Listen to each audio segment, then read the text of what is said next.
Wow, I wish the congregation went as quiet as that on Sunday morning. Good evening, everyone. Welcome to this, the first lecture in our 2019 season of Moon Lectures. Great to see everybody here, and I hope this feels like a good place to be. Oh, and a reminder, we do have a similar gathering every Sunday morning at 10 o'clock. And it's more interesting because there's music and stuff, so just do please come. I'm asked to remind you about the remaining lectures for the series. Tickets are still available for the Dr. Julian Malveaux on October 11th, Yamiche Alcindor on November 8th, and Rukmini Kalimachi on December 13th.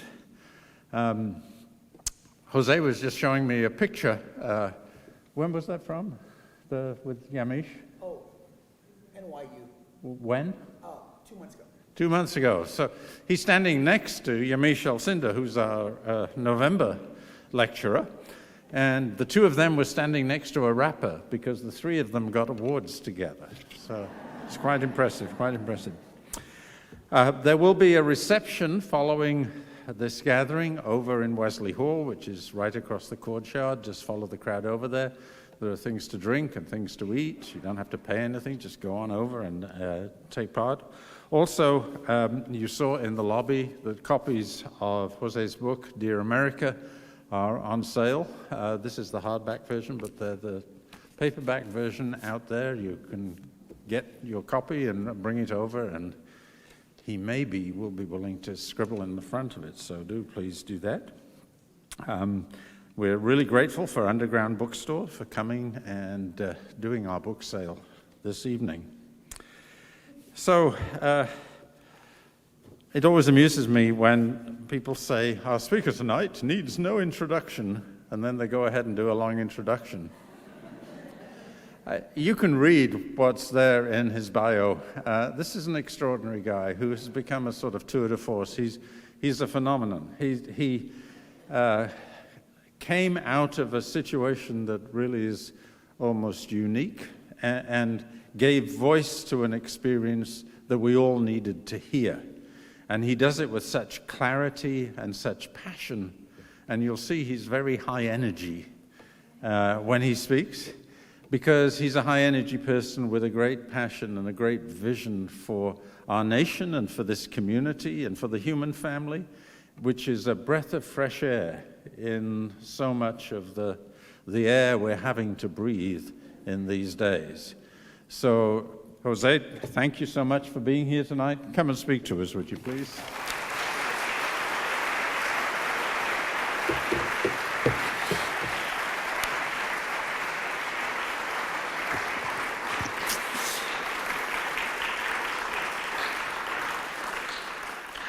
Did you say phenomenon? Is that what you said? I think it's more like undeportable.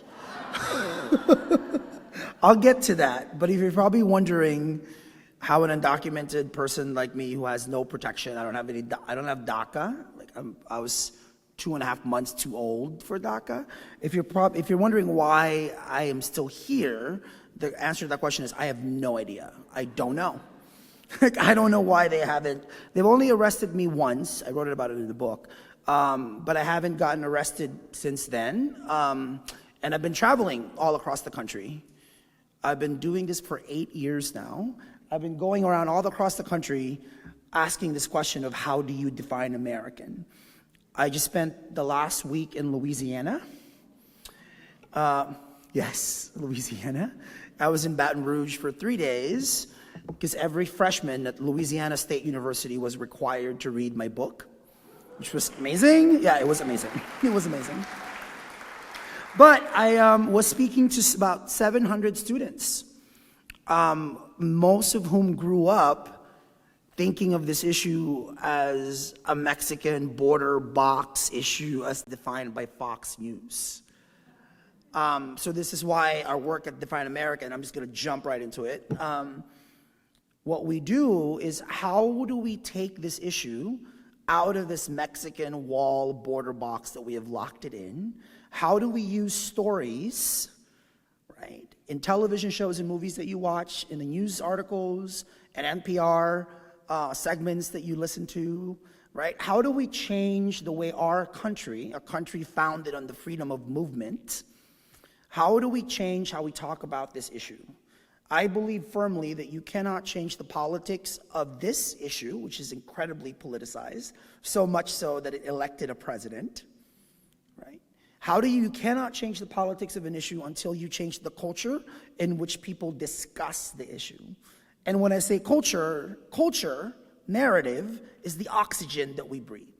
It frames the entire conversation.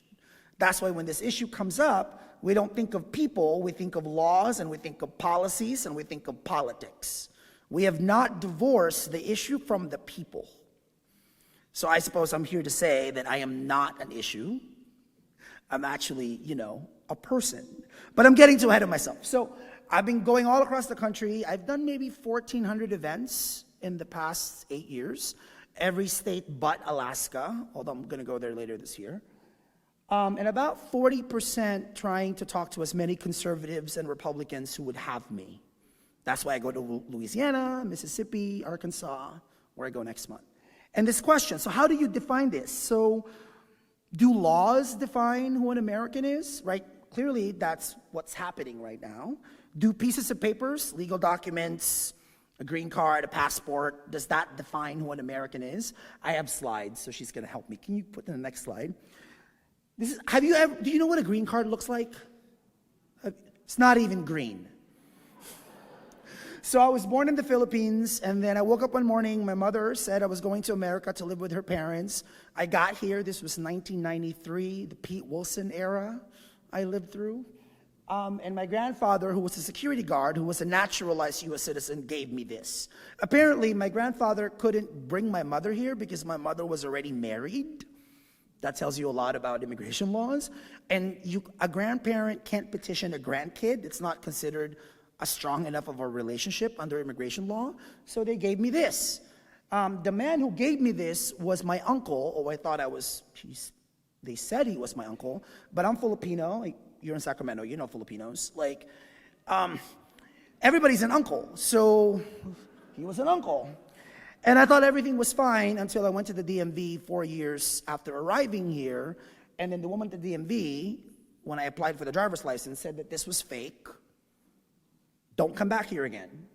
And I thought she was lying. I had my Walkman on. You know what that is. I had my Walkman on. I was listening, I think, to Boyz II Men or something. And I didn't even really listen to her. I just assumed she was lying. And inside my head, I wanted to tell her, I'm not Mexican. Because even as early back as 1997, whenever anybody talked about illegal people, fake papers, the border, it was always about Mexico, Mexican people. And I'm like, hey, my name is Jose Antonio Vargas.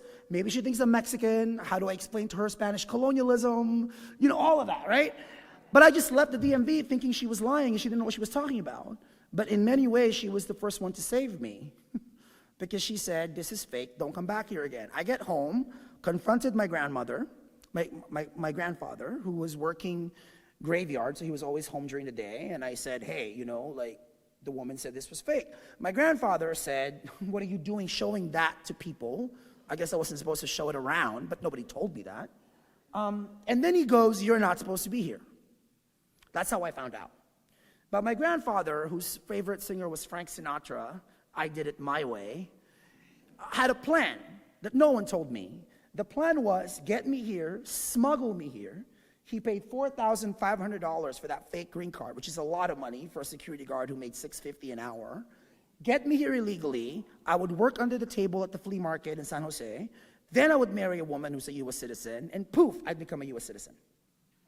That was the plan that nobody told me until I found out that it was fake. So then I told my grandfather I'm gay. And my grandfather was Catholic, again, colonization. And so that was a problem. So you're probably wondering, so what happened? So what happened was I realized in 1997 that I was this illegal faggot. That was the word that people used, right? So how do I free myself from what that was? Because I didn't really know what it was. So it happened in two ways. This is one of the ways. Toni Morrison. In 8th grade, a year before I found out about the fake green card and that I was this F word as a gay man, I'd read a book called The Bluest Eye. It was assigned in 8th grade. I didn't know what it was, and it was really confusing because I'm Filipino, right? I grew up in the Philippines listening to Whitney Houston and Michael Jackson and watching Oprah Winfrey, but I never knew that they were black. It wasn't until I got to America that I realized that there was this black and white thing, but I'm Filipino. Like, where do we fit in this black and white thing? Which I think is a question that Latinx and Asian people ask all the time, right? So I read this book, and then the book, as you may know, is about this young black girl, Pecola Breedlove, who wanted blue eyes. Why did she want blue eyes? And the book was really fascinating to me for many reasons. One of the reasons was the whole plot of the book is on the very first page. There are 4 chapters each season, right? Summer, spring, winter, fall. And it was written in kind of a language that was just fascinating to me. I loved reading, and I just got lost in the story of this book. I was so lost in it that I went to the library, the Mountain View Public Library, and looked at microfiche. Remember microfiche? The original Google. So I went to the microfiche, and I searched for Toni Morrison, and I found all these transcripts. And apparently Morrison wrote the book because when she was a little girl, she was friends with this other black girl, and the black girl said that God didn't exist. Toni Morrison, well, why? Why not? Well, because I asked God to give me blue eyes, and he didn't. This young black girl had internalized that to be beautiful, to be accepted, right, to be seen, you had to have blue eyes. Again, I was obsessed, so I kept reading. So then I found this interview between Bill Moyers and Toni Morrison. This was the interview. It's on PBS. I love PBS. So Moyers says in the interview on TV, "I don't think I've ever met a more pathetic creature in contemporary American literature than Pecola Breedlove." Then Morrison says, and then Moyers was saying that this creature, this character, was abused by everybody. Parents, rejected by her neighbors, ugly, homely, alone. She finally descended into madness. Then Morrison says she surrendered this character completely to the so-called master narrative. Bill Moyers says, to what? Morrison says the master narrative. I mean, the whole notion of what is ugliness, what is worthlessness, what is contempt. She got it from her family, she got it from school, she got it from the movies, she got it everywhere. Moyers goes, the master narrative, what is that? Is that life? Morrison goes, no, it's white male life. The master narrative is whatever ideological script that is being imposed by the people in authority on everybody else, the master fiction, history.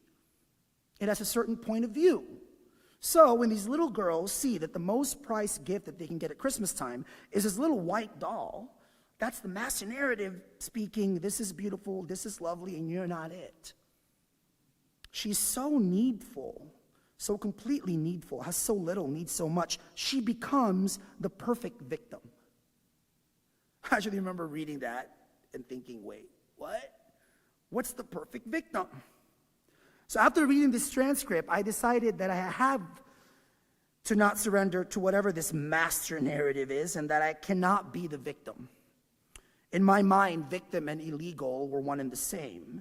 I convinced myself that someone, somewhere, somehow created this master narrative of illegality.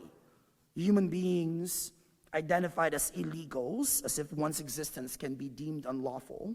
Illegal serving Americans, either by babysitting their kids, trimming their lawns, constructing their houses, or harvesting their crops. The images and visuals perpetuated by the news media, corroborated in television shows and movies, human beings being told what they cannot do and where they cannot go. I mean, you gotta love America. Perhaps only in America can someone like Toni Morrison, an African-American woman descendant of slaves, can liberate a gay undocumented Filipino. But that's exactly what she did. And since I am a journalist by training, when we're talking about immigration, and since my role, whatever happens to me, is my role is how do we rewrite the master narrative of immigration, let's actually get on the same page about what we're talking about. So this is where we are. Where we are is this. I don't know if you can see this. This is a really important graphic. Between 1776 and 1966, 42 million immigrants moved to this country. 42 million. Those are the Ellis Island era. 1 out of 3 Americans can trace their ancestors through Ellis Island, right? Mind you, during the Ellis Island era, nobody asked for anybody's visa or anybody's green card. They showed up, said who they were. Some people were detained because they were sick or there was some sort of a mental illness, but most were let in. 42 million people, right? Mostly white, although of course Chinese, Filipinos. Filipinos have been here since there was a United States of America, before there was a United States of America. So 42 million. Now, after the 1965 Immigration and Nationality Act, I would argue the most important piece of legislation most Americans don't know anything about, that literally changed the demographic makeup of the country. We used to have an immigration law that barred non-Europeans from coming. It was completely more about Europeans coming to this country. So after that law, which was supported by President Kennedy and championed by Ted Kennedy, was passed, 45 million immigrants have moved to this country since 1965. So think about that numerically. 42 million, it took 187 years. Right? Most of them white. Because, you know, I don't know how people get to be white, by the way. Weren't they Italians, Germans, Swedes, Dutch, Irish? Wasn't there a time when the Irish did not apply, when the Italians were greeted with such vitriol, when the Polish were made? I was watching Don Rickles' videos on YouTube, and I didn't realize just how much Polish people were being made fun of. I didn't know, right? So that was that time. So now you have 45 million people, 11 million of whom are here illegally. Although, if I were to count all the white people I meet at Starbucks who tell me they're here illegally, I think it's way more than 11 million people, right? 45 million in 50 years. By the way, this is not a surprise. It's not surprising that Donald Trump picked immigration as the central campaign issue. It is not surprising that it feels like we are living through a civil war and a reconstruction at once. This is not a surprise. Now, the next slide we'll show you is this. I didn't realize, I wish you could see that much clearer. We're going to put this on Define American. Check out defineamerican.com. I didn't realize the map of this country is an immigration map, meaning I didn't know the history of the French who took over Louisiana, the English who took over Alabama, Georgia, and Mississippi, the Germans who populated Arkansas and Oklahoma, the Swiss who took all over Kentucky. I didn't know any of that. What I also didn't know is that we like to say that we're a country of immigrants. We love saying this. But when we say that, who do we leave out? We leave out 2 groups of people. We leave out, next slide, African Americans who are not immigrants. This is the 400th year, right, since the first slaves who were forced to come here from Africa arrived in Virginia. And when we say we're a country of immigrants, we're leaving out who? Native Americans. People who are already here, Native Americans. So I don't know if you can see this slide, right? People who are already here, people who were brought here by force, and then now we're asking people, wait, by the way, how many of you are U.S. citizens? Can you raise your hand if you're a U.S. citizen? Yay, congratulations. How'd you get it? What was that? Oh, born here. Oh, so the accident of birth. Isn't that amazing? Right? So to me, we can't talk about migration and birthright without actually examining how did people even get here? When did they get here?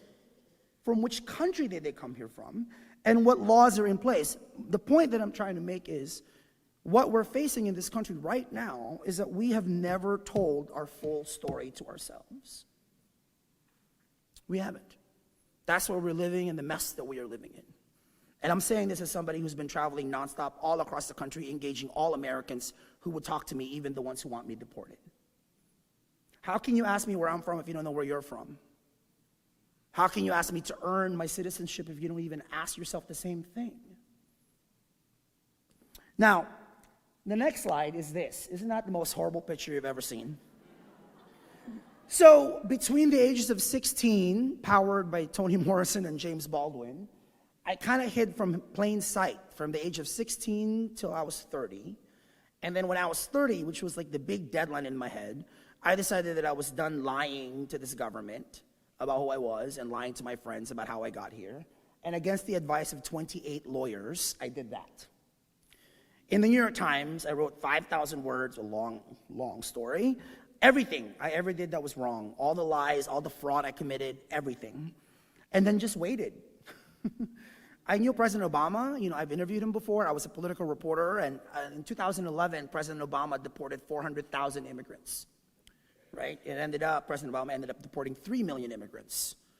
By the way, and I'm saying that not specific to Democrats. Both Democrats and Republicans have created a system that Donald Trump has made a nightmare. He made it worse. But Obama, Bush, Clinton contributed to it. I was surprised nobody contacted me. I went on Bill O'Reilly's show. I did Stephen Colbert's show. I went everywhere. I went on Terry Gross. No one contacted me. So it actually got to the point where I called the government myself. And I asked ICE, I have not heard from you. And they said, why are you calling us? And I said, well, I haven't heard from you. And then I said, I'm writing a story, a follow-up story to this for Time Magazine. Are you going to deport me? Why not? She put me on hold. She got back on the line, and she said, what are you doing? And I said, well, what are you doing? And then I said to her, I need an answer. Are you going to deport me? Why not? And she said, no answer, no comment. That was the comment from the government. And for me, that's a metaphor, I think, for how most people think about us. So long as, people are mowing your lawns and babysitting your kids and harvesting all the fruits and vegetables that you need for your salads, you're fine. Not your problem. It's Mexico. It's the wall. It's the border. But journalistically, my role in publishing the story was to answer some pretty basic questions, like the next slide. I get asked all the time by everybody, why don't you just get legal? As if all I have to do is fill up a form, flip a switch, and oop, I'm an American stealing your welfare. The reality is there are 11 million undocumented people in this country, and again, way more than 11 million if I counted the undocumented white people at Starbucks. Right? There are 11 million of us because there's no line for us to get in the back of and no process for us to follow. If there was such a process in a line, I would be behind that line and I wouldn't be talking to you because guess what? I have more to do. I want more films to make. I want to write more books. I want to actually talk about things other than my immigration status and the fact that I can't get papers, right? But there's no line. This is a graphic that we actually created. You can download it on our website, right? To explain to people when they say to you, hey, these people are not following the process. And you say, what process? There is no process. People asking me questions like, why are you mooching off society? Next line. I have paid personally, especially this year, because I made money from my book. I have paid so much taxes, I think I really should be a Republican. Right? And then actually this year, specifically this year, when I wrote the really big check to the IRS, I called them. I like calling people. I'm a journalist like that. And I said, hey, I just wrote you a check. It's in the mail. It's coming. So IRS, are you talking to the Department of Homeland Security? She was like, what? Well, I'm undocumented. I'm an entrepreneur. I employ people. I make content. I just wrote you a check, and I'm happy to pay it because I'm a product of public schools. I would be nothing without public libraries. I'm loving that the roads are paved. I'm glad that we're renovating airports. I get all of that. I'm happy to pay it, but can you not talk about me like I'm an insect off your back?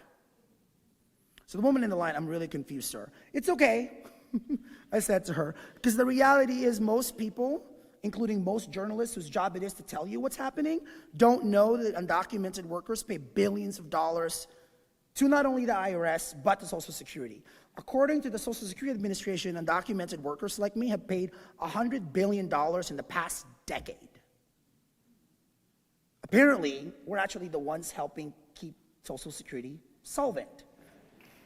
I actually don't need that. A thank you would be great, right? But, just not, detain us and deport us. That would be great, too. It's incredible, really, how we pay into the very system, into the very institutions that are criminalizing us. And again, this is a question that I love. I got this from Bill O'Reilly once when he used to have a television show. Hey, Jose, what about illegal don't you understand? Well, I don't understand this. I don't understand that in the history of this country, legality has always been a construct of who has the power to define what is legal for whom. Lynching, segregation, violently taking indigenous land, many more atrocities were illegal. Barring women to vote was the law of the land. Same-sex marriage was illegal. Jim Crow was the law of the land. Is this really about legality? Where are we now? 50 years after the Civil Rights Act? Did that guarantee full and equal protection of black people in this country? Isn't that why we have the Black Lives Matter movement? Are we saying that passing a piece of legislation is all of a sudden going to make people welcome in this country? To me, one of the most pernicious things that is happening that we are not talking about is the fact that the Trump administration has been very effective in blurring the lines between illegal and legal. They don't care if you're undocumented or documented, they just want you out of here. Why? So, to me, as I'm traveling all across the country, being asked all these kinds of questions, I started realizing a couple years ago that the one question I rarely get asked, the one question I really ask myself, but I try to always distract myself from asking the question, is what does this actually feel like? This illegal thing. I don't want to use the word stuck, but I'm kind of stuck here.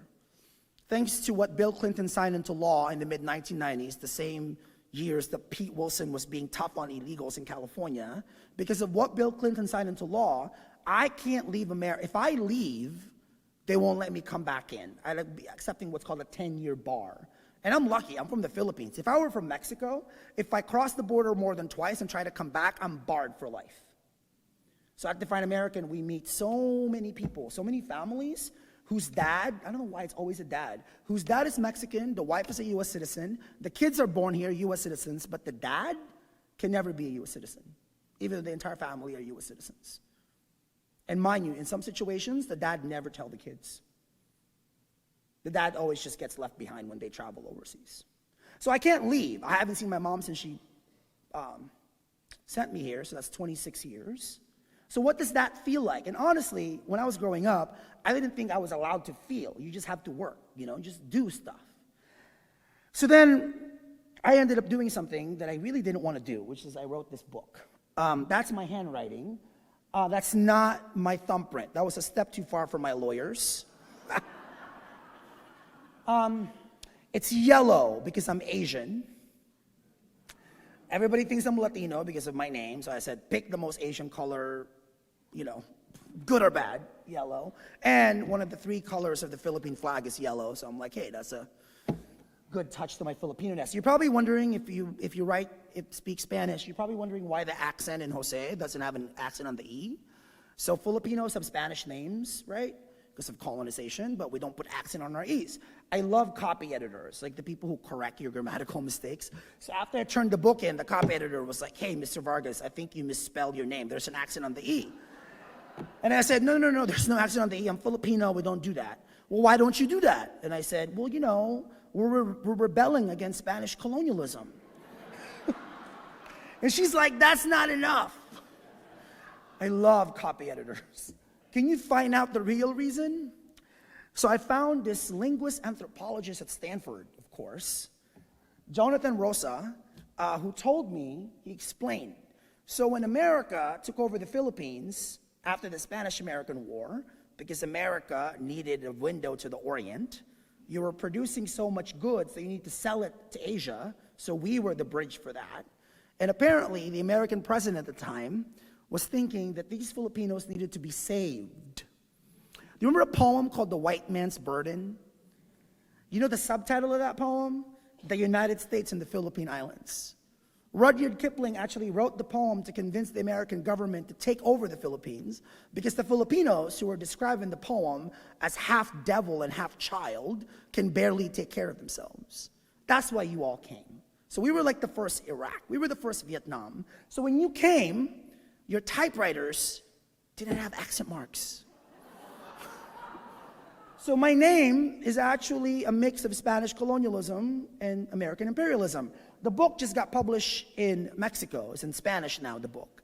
And so I got an email from somebody in Mexico City who was upset that, hey, your name is Jose and there's no accent on the E. And I have to explain to this Mexican. And that's just the beginning of the book. So what is this book about? I'm 38. I started writing this book when I was 36. And I don't think I'm old enough to write a memoir. I haven't lived enough, right? 38 is like what? It's like adult. It's not young adult. It's like you're just, living.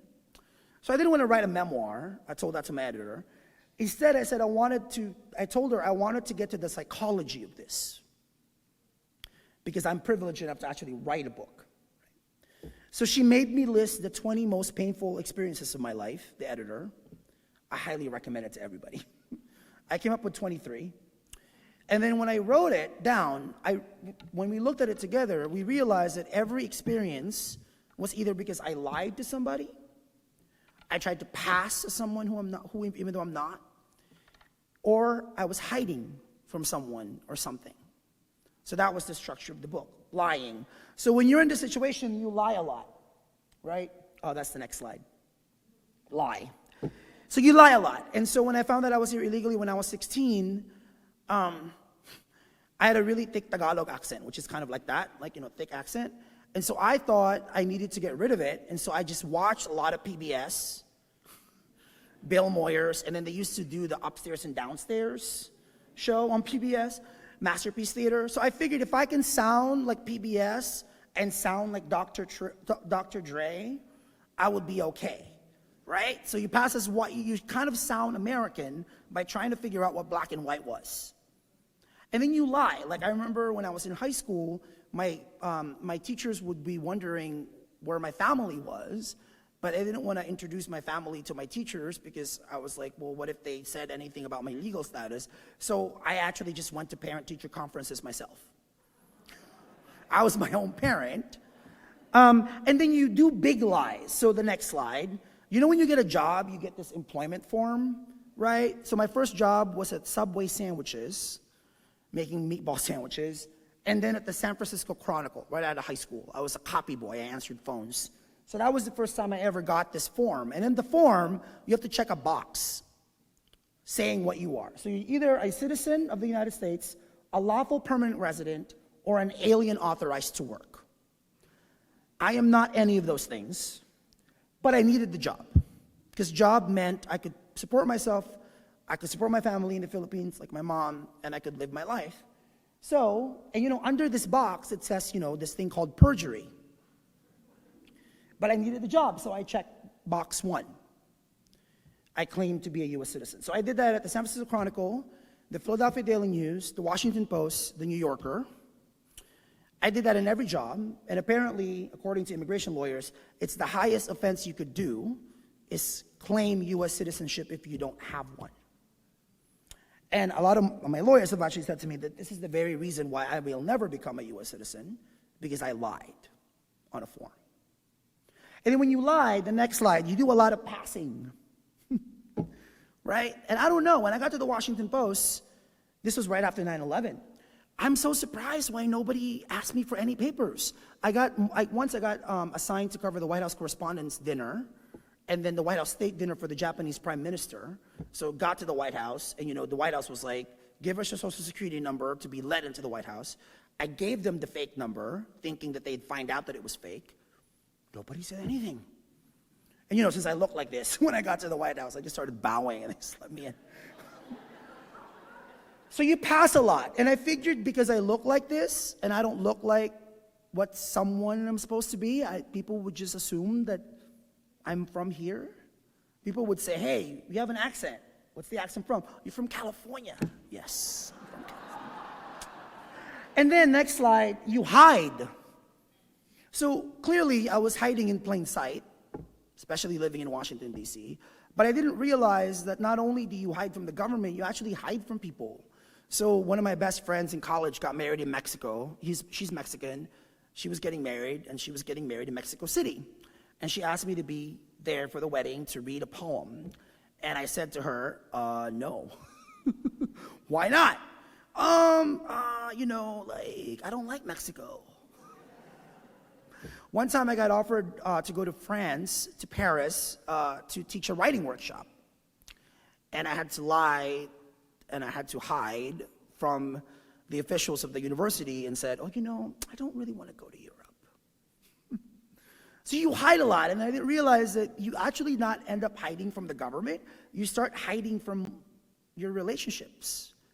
Anybody here who's ever been in a closet know exactly what I'm talking about. The closet is like a very lonely place. You create your own kind of parallel reality of who to tell and what to tell and all of that. And I didn't realize the next slide that I was actually ended up hiding from my own family. So that's my mom and that's my grandmother. So my grandmother got here in 1984, legally. She's now a naturalized U.S. citizen in 1996.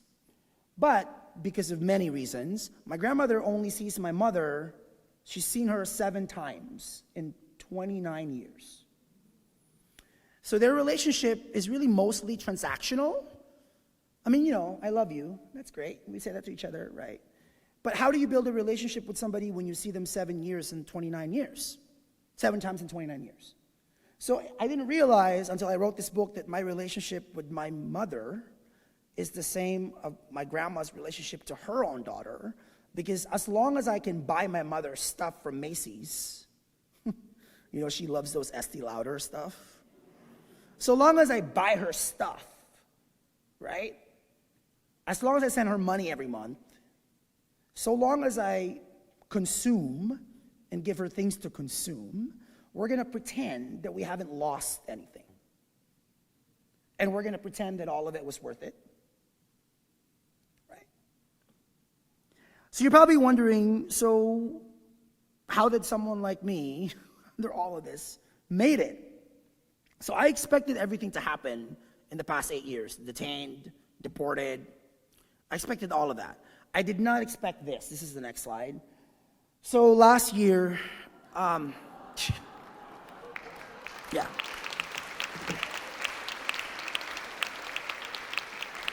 So, 2017, I got a DM, a direct message on Twitter from a guy I didn't know who said, the school district where you grew up is thinking of naming an elementary school after you.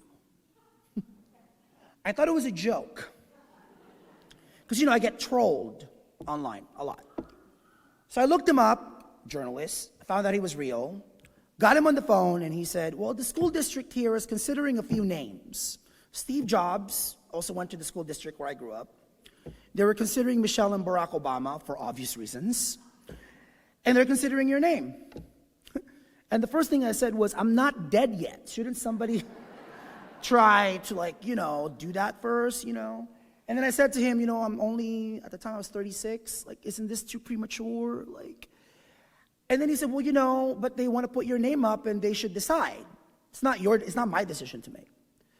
And then, of course, I started thinking, wait a second. So I can't get a green card and follow a process, but you have a process to name an elementary school after me? And then, I started thinking, wait a second, this is not going to happen. They can propose this, but I'm sure someone from Mountain View is going to say, you can't name a public elementary school after an undocumented person. How do you explain it to the kids? Because I was like, this is nice, it's cute, but it's not going to happen. To my surprise, it happened. Almost a month ago was the dedication. The next slide. The great thing about the dedication was everyone who's never needed a green card and a passport to welcome me here and to take care of me were there. So I've been able to survive because all these people had made choices to be kind and to open windows when doors were closed. And the best part about that, probably one of the best days of my life, was when I had to give a speech to the kids, and I didn't know what to say. All the time I was thinking, do I tell them about all the kids that are locked up in cages? No, too morbid. I couldn't, right? So what do I tell them? And so I told the kids that the school that they're standing in, that they're going to attend, the school was able to happen because of the power of community. That every community has to decide who's welcome, and every community has to decide who they define to be American. And as I was saying that to them, I looked in the audience, and every single person that I saw, from my 6th grade English teacher, Mrs. Mitchell, from my choir teacher who changed a trip to Japan just so I could go and went to Hawaii instead, to my high school superintendent who's sitting right over there, Rich Fisher, I'm not gonna embarrass him to stand up, he's right over there, who was the one who helped me learn how to drive in Roseville, not too far from here, where he lives. Every single one of them were there, and to me, the school belongs to them as much as it carries my name. So, I am in a church. And when I wrote my book, I had a really hard time trying to figure out what the role of faith is in all of this. When I got arrested in Texas and I was detained in a jail cell with a bunch of boys, this was in 2014 when nobody cared, because Trump wasn't president. So I was in a jail cell with boys ages 6 to 14, and then that's when I started thinking about God, because I'm sure whoever God is, God did not intend for these kids to be locked up in a jail cell. So then I started thinking that God, whoever God is, can't just be up there. God has to exist in all of us. You know how people now are being called allies? I guess that's the word we all use, allies. I don't know if it's sufficient. It seems too spectatorial, right? I liked something on Facebook. I emailed an article. I got mad. I turned off the TV. I'm being an ally. Okay. I actually think we need more witnesses. Because then you have skin in the game. Then you're risking something. I don't know what risks all of everybody who's ever supported me took, but they took them. And I exist because of the risks that they continue to take. And I would argue that the 11 million undocumented immigrants in this country, plus the undocumented white people at Starbucks, I would argue that you talk about us too much as if we are by ourselves. The reality is 11 million people in this country can stay in this country and call this country home, especially at a time like this, because there are many, many, many people who are complicit to our staying here. And I would argue that that complicity, that compassion, can only come from something godlike. So, I love Toni Morrison, last slide. Probably the most powerful speech ever given about the power of language Toni Morrison gave when she accepted her Nobel Prize for Literature in 1993, incidentally the same year I came to this country. When people ask me what my job is and what I'm afraid of, somebody was asking me over dinner tonight if I was afraid to get arrested. Not really, I've gone through that. You know, if they arrest me, which I'm sure they will at some point, I can do more reading, get more push-ups done, you know, but I'll get out. Bond letters have been written. Rich Fisher, all of my community has already written the letters, so it's ready to go. The worst thing that could happen is they can keep me in jail for like a month. And then I'm thinking, they don't know Filipinos. There's like a lot of us. If I just organize the Filipino nurses, some of whom are my aunts and my cousins, I'm gonna be okay, you know what I mean? So I'm fine. So I'm actually not afraid of that anymore. I used to be. Now the only thing I'm really afraid of is not getting to do the work that I think I'm here to do, which is to change the language that we use.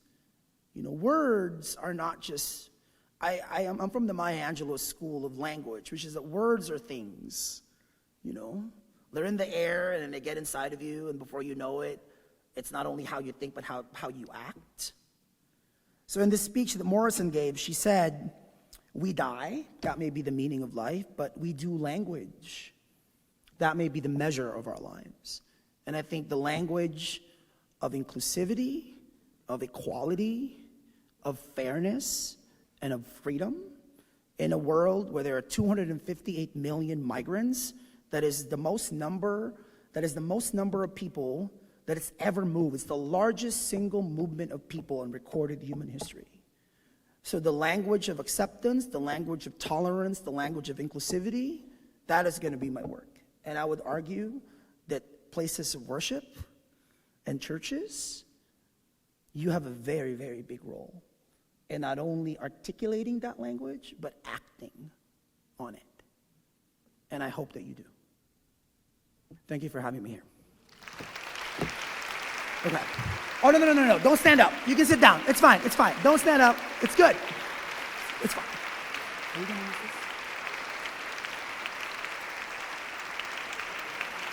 this? Please, it's fine. Thank you.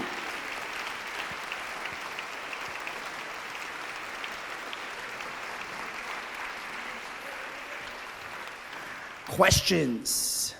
Questions? Would you raise your hand if you have a question? in this day and age in California, we are all being encouraged to go and get a real ID. A real ID, so that when we fly on airplanes or travel, they know who we are. What have you got for an ID when you fly? So I have a California driver's license because California is one of 12 states that allow us to drive. It's called a marked license because in the license, on the right-hand side, it actually says federal limits apply. So if a TSA agent sees that, they're going to know that. So I have about a year to figure out how I'm going to fly after this Real ID Act. So, but you're looking at probably the most privileged and documented immigrant in America, and I know Gavin Newsom because I used to cover him. So I'm about to start a conversation with elected officials here in Sacramento to try to figure out what to do. However, I have to say, California is one of only 13 states that allow us to drive. There are states like Texas, 1.8 million undocumented people in Texas, who cannot drive. So if I do this, which I am going to have to do because I have to fly. I mean, you've already limited the world. I have to go to Chicago, you know what I mean? Like, I got to be able to fly. So how do we do this in such a way that other undocumented people from across the country could benefit from it? But this is going to require some real uncomfortable conversations. Because right now, we're not even supposed to fly. So there's probably the most messages I get on social media is from other undocumented people who are like, is it safe? Is it safe? And of course, I tell everybody, please have lawyers. But you just have to realize, and actually, I hear from people a lot who fly with other people. Right? We just met this young man in Chicago who flew to New York, and his mentor from college was with him as he flew, just in case anything happened at the airport. So yeah, it's going to get tough. But I think we're going to figure this out. And thankfully, I think Gavin Newsom is going to be friendly to this. So we'll see. Yeah. Any other questions?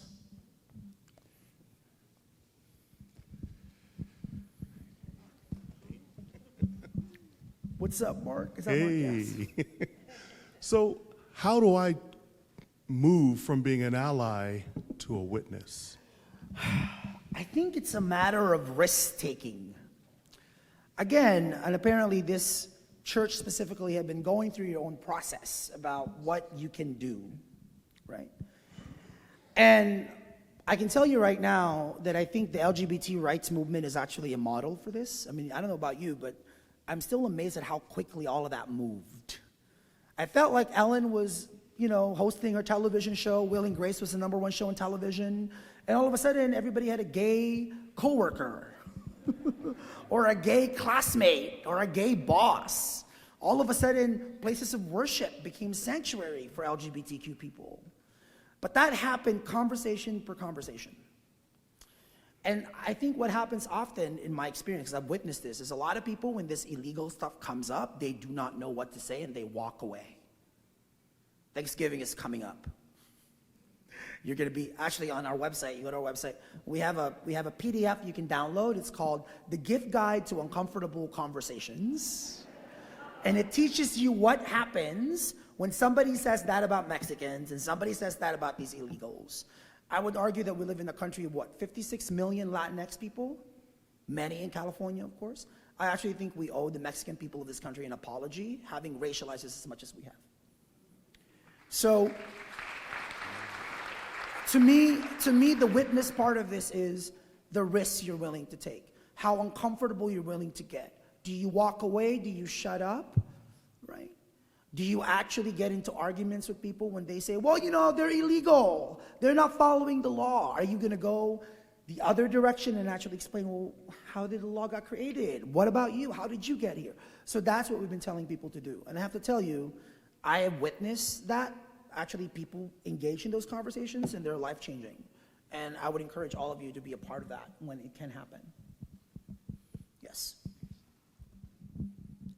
Good evening. Yes. Oh, you're Filipino. Yes. Yes. What's up? But to God be the glory. What was that? To God be the glory. Oh, okay. To God be the glory, yes. I have read your books, and I was proud being Filipino. I see great insight from a compassionate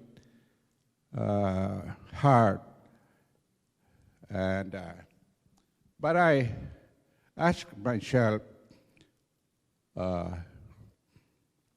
what really are you fighting for? Is it for global citizenship, internationalism? Because this is beyond being American. It involves everyone. Great. It's a good question. So if you see the book, the word citizen is actually underlined, because I actually think that's the conversation. So I am technically not a citizen of this country, but I would argue that I am a citizen because I choose to engage. I'm participating. I would argue, though, that this is a global conversation that we should be having, right? Now, some of you are probably wondering, do I believe in open borders? I don't know what open borders is, necessarily. I think that phrase has been created by an anti-immigrant machine, and I've heard about it since Pete Wilson was governor of California, right? Because as far as I know, all you have to do is study U.S. history to know that so long as the white people were doing the moving, the borders were always open, right? It's called manifest destiny. Isn't that how you got California? Right? So let's not get lost in thinking about and actually interrogating, right, our own history. So for me, this idea of global citizenship, which I think is a great creation, that phrase, and I'm from Silicon Valley, so, you know, and I know Mark Zuckerberg, and so when he talks about global citizenship, I'm like, yes, I think we are global citizenship when it comes to buying Apple products and by using Facebook, right? I actually think it's fascinating that this iPhone can travel to more places than my mother and I can. Why is it that corporations and goods can travel more easily than people? So to me, this question of citizenship and how each country has to determine who's a citizen, it's a very important one. And it's the issue that the United States, because of our own history, must lead on. I mean, I don't want to do the incredulous thing of quoting Ronald Reagan, but here I go. I'm fascinated by Ronald Reagan and how he spoke of this issue, which actually is with a lot of compassion. You know, he said that that's what makes America so unique. You go to Germany, you can't be a German. You go to France, you can't be French. Do you know the history of Japan? The history of Japan of who can be a Japanese citizen? But you come to America and you become citizen. You become an American. But having said that, I think since the 1950s, we have moved away from thinking about ourselves as citizens to thinking of ourselves as consumers and taxpayers. As if all we have to do, I remember, 9/11 happened, right? The anniversary was just a couple of days ago, and I was remembering Toni Morrison. There's a video on YouTube that she explains that I forgot about this part. I was in college when 9/11 happened, and I forgot that one of the things President Bush asked us to do when he was being asked, well, what can Americans do? He said, go shopping. Do you remember? Go shopping. I understand that because the whole thing was they wanted to ruin the American economy. So the president was like, go buy stuff. Buying stuff is not enough. And I think if we were to actually examine what constitutes citizenship and what this country requires, I think it's actually a renaissance of the real kind of citizenship, which is engagement and participation. And that, to me, has global implications. At a time when people are moving because of climate change, people are moving because of abuses of LGBTQ people, moving from places where they're persecuted, coming to this country seeking asylum. And to me, when our own history on this, are we really surprised that Central Americans are coming to this country? How did violence arrive in El Salvador, Honduras, and Guatemala? Mm-hmm. Do you remember what we were doing in the 1980s? That's right.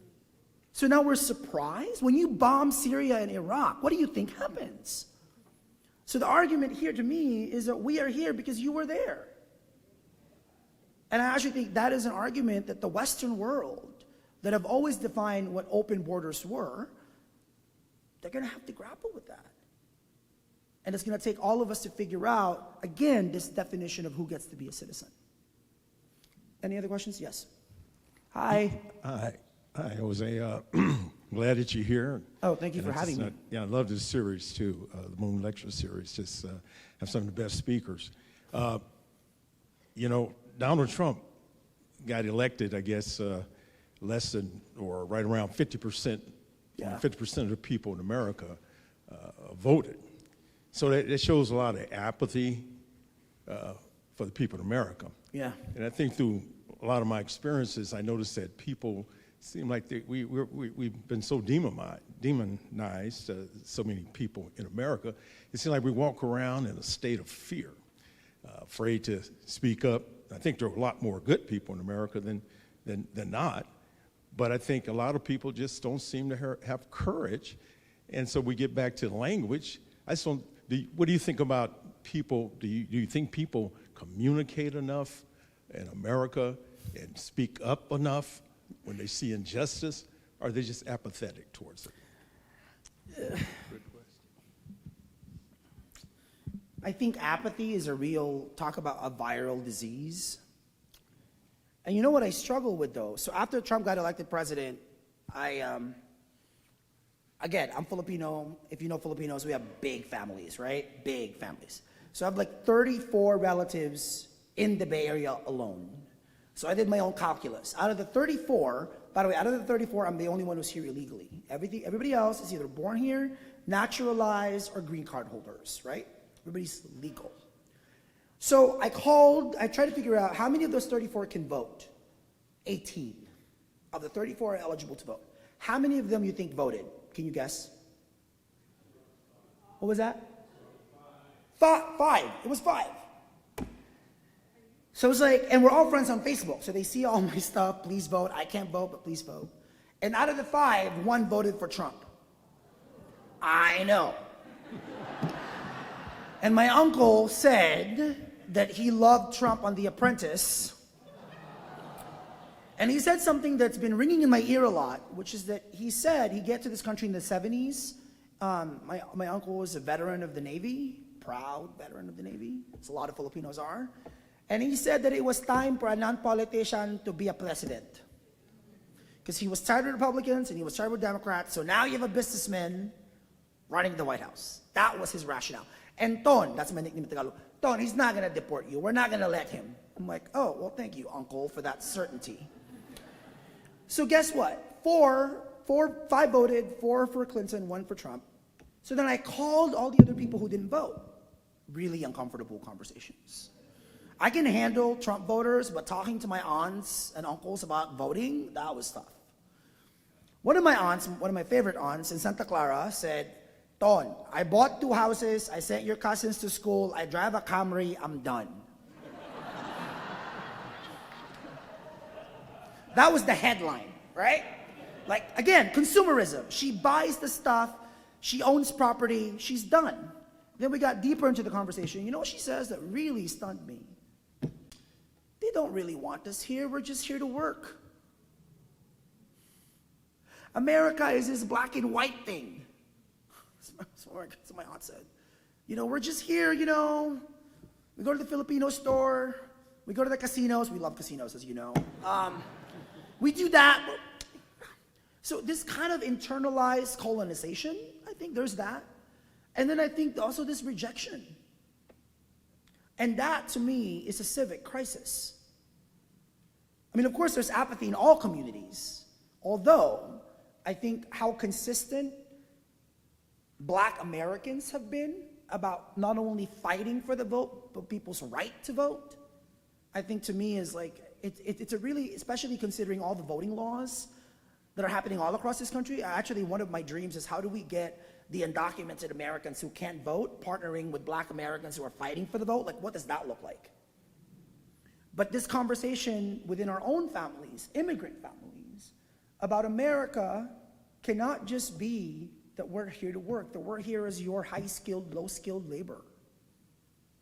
That's a deeper conversation. That's a cultural conversation. And even in the Filipino, there's 2 million Filipinos in California alone. You know what I'm talking about. Like, I don't think that's even happening within the Filipino community. And now that I just moved back to the Bay Area, and so I'm about to start something with that with the Filipino channel. Thank you. Anyone else? Yes. Hello. It's January 2021. You get a call from the White House. Oh, God. You show up, whip out your fake Social Security card, and they want to ask you, what are the first concrete steps that you want to take to change the system that you're talking about? And who's president? I was going to make a joke, but I didn't think it would go over well, so Can you make the joke anyway? President Trump asks you, what would your immigration policy be? No, I didn't know. You're asking me who I would support. No, okay. So We're assuming, well, let's assume a Democrat would be asking you. let's assume it's Elizabeth Warren. Right? Let's assume. One assumption.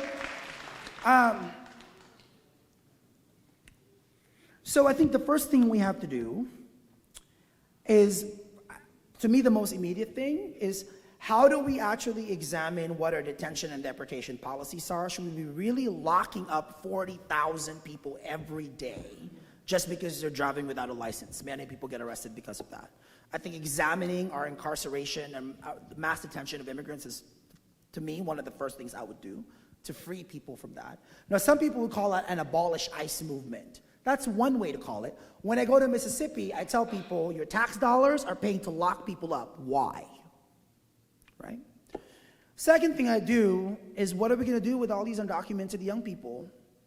Dreamers, right? And some of the dreamers don't want to be called dreamers anymore because they're like, we don't want this, good immigrant myth. But I think taking care of the 2 million undocumented people who were brought here as children would be a big priority. But more important, because we have to actually figure out, knowing how Congress is a permanent paralysis, what can the White House do without Congress? Because I'm going to tell you, if you're going to wait on Mitch McConnell to pass legislation, nothing is going to get done. So what are the things under the purview of the president that he can do executively? Stop detention and deportation of people was absolutely one of them, right?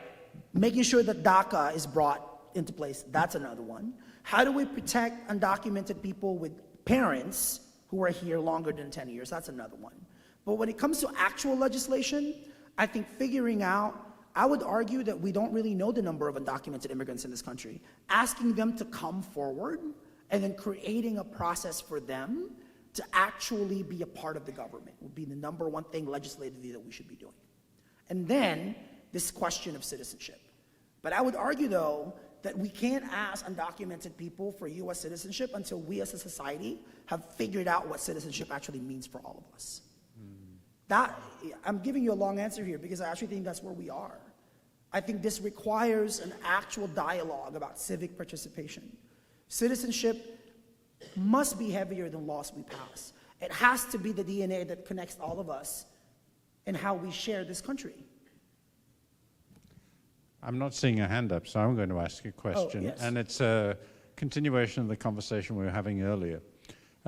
The understanding of the American dream is that everybody has the possibility of being successful on their own. You can do it individually. You can succeed. You can achieve. You can make yourself a success. Your story is that you have been able to find power and energy through the support of a huge network of people. Is there a new American dream emerging that's a whole lot better than the old one? It's a great question. So I guess I was in Louisiana, and honestly, I wasn't sure what to expect from 700 kids, most of whom grew up in Louisiana, watching Fox News, what they were going to think of this book. I was just like, what am I getting myself into? And one of the kids said, it seems to me that one of the themes of your book is choosing kindness. Yes, Austin, his name was Austin. Yes, that is one of the themes of the book. You rely on people. So I actually think this myth of this idea that we have to, what is that phrase? Pull your bootstraps. What is that? This meritocracy conversation, and how do we line up meritocracy with all of these systems and structures that have been created so these kids grow up thinking that they can't be somebody or something? We're dealing with structural, systematic inequality. And we can't really just go, well, Jose made it. Because for every Jose who may have made it, there's like 10, 20, 30, 100 Joses that can't. So I think for me, facing structures and how we tie that to the American dream shouldn't simply be individualistic. It has to be the collective. It can't just be, I'm gay, I'm undocumented, I'm Filipino, so therefore I only speak for those 3 tribes. I don't want to be a part of any tribe, right? So that has to be a part of talking about what we are actually collectively building together. And I hope that whatever we're living through right now, I don't really have the language for it, and I'm getting tired of my colleagues in journalism. I feel like we keep normalizing something that's not normal. And we keep trying to treat Trump as if he is a normal politician. He is not. We are not in the middle of a political partisanship. We are in the middle of a culture war. That's what we're in the middle of. And it requires a different set of language that is bigger than Republican, Democrat, liberal, and progressive. I think that's it. I'm signing books over there somewhere. And thank you so much for coming.